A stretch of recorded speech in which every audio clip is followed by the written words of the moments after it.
Glenn Danzig, motherfucker. He raised an army of fiends with the Misfits, put gothic punks into their element with Samhain, and showed how much of a stripper-loving, cowboy boot-wearing badass he was with Danzig. Danzig. The first 4 albums were evil-sounding, blues-based hard rock. These albums sold well, and by Danzig 4 it seemed like all was well in the band. And then everyone quit except for Glenn. John Christ, Chuck Biscuits, and Eerie Vaughan all left for different reasons. Meanwhile, Danzig's contract with American Recordings was up too, so Rick Rubin wasn't producing anymore. But everybody jumping ship shouldn't present too much of an issue, right? This is Danzig. He's overcome big transitions before with success. Hollywood Records, owned by the Disney Music Group, would pick up what was left of Danzig. So, after 4 albums and 1 EP of dark rock songs, where does the 5th album lead?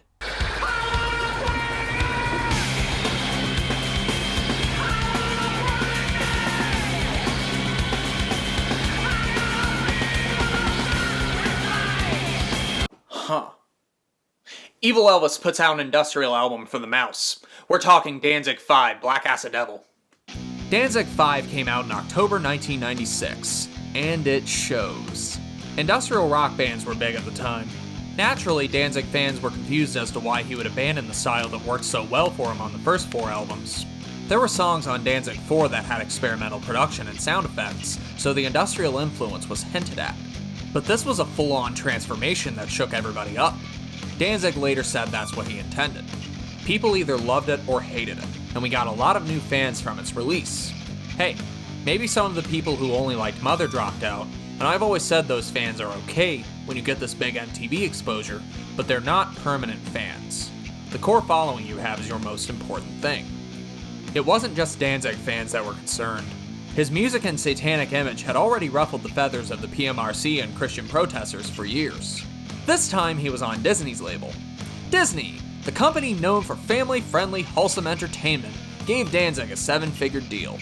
Part of the reason Danzig signed was because there was a chance he could run his own sublabel. But that deal fell through. Religious groups protested the signing, and even Roy Disney, who was vice chairman of the board of directors for the Walt Disney Company, lost his mind over it.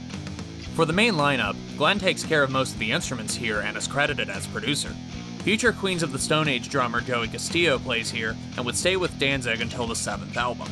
Joseph Bashara is on keyboards and electronics. In a line of guest musicians, one that stands out is Alice in Chains' Jerry Cantrell, who plays guitar on a couple of songs.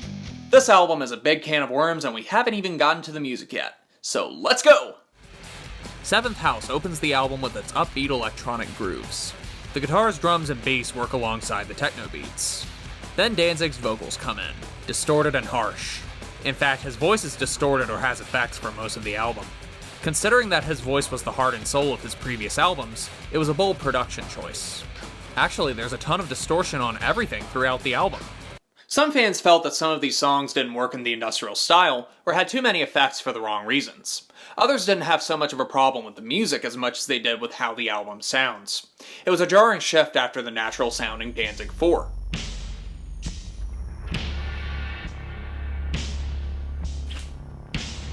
Well, mostly natural. Bringing it back to 7th House while still noting the stylistic changes, the lyrics are more blatantly sexual. Danzig shouts,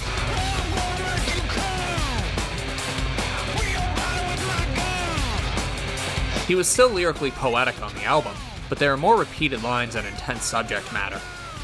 The drugged-out title track continues this style of industrial metal. Overall, it's a more percussive track with tom drum poundings akin to a classic Ministry song. Also like Ministry is how the loops, synths, drums, and filtered guitar noises drone for a while before changing parts. See All You Were slows things down with its sexy, doomed melodies.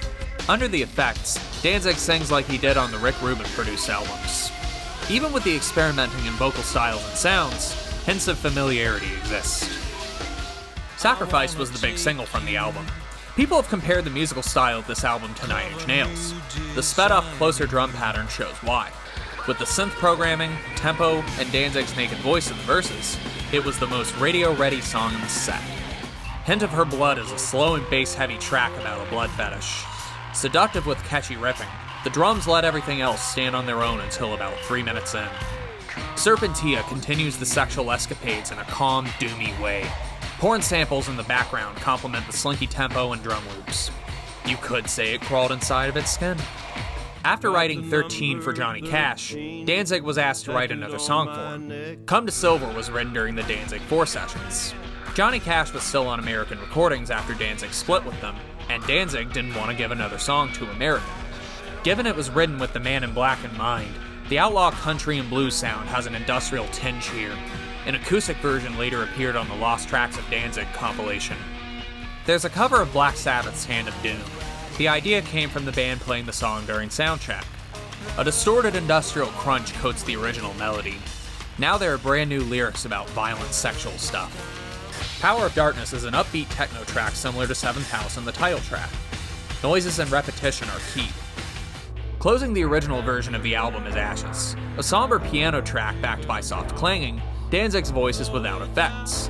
In fact, his vocal range is higher than usual. Ashes is melancholic, similar to past Danzig songs like Blood and Tears and Let It Be Captured. The 2000 reissue had 3 extra songs: Deeper, Bleed Angel, and Don't Be Afraid. Deeper is a reworked version of Deep, a song that appeared on the X-Files soundtrack. Deeper had more guitars courtesy of Tommy Victor and more electronics. Bleed Angel was supposed to appear on an EP that got scrapped. It's eerie and doesn't follow song structures typical to the album. Don't Be Afraid was a B-side on the Sacrifice single, and closes out the 2000 reissue. 666 Satan's Child came out in 1999 on a different label, and was somewhat considered a return to form. Not a return in that he went back to the style of Danzig 3, but that he didn't do another Blackacidevil.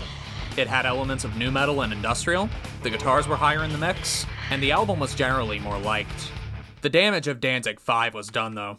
Many fans didn't return after Blackacidevil, remembering the first 4 albums and the Thrall EP as the band's golden era.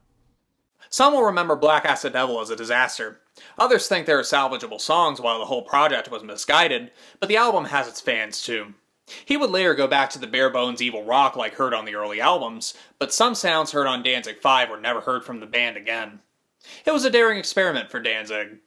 Blackacidevil shows the evolution of Glenn Danzig as a songwriter, regardless of whoever wants to listen. Grind on.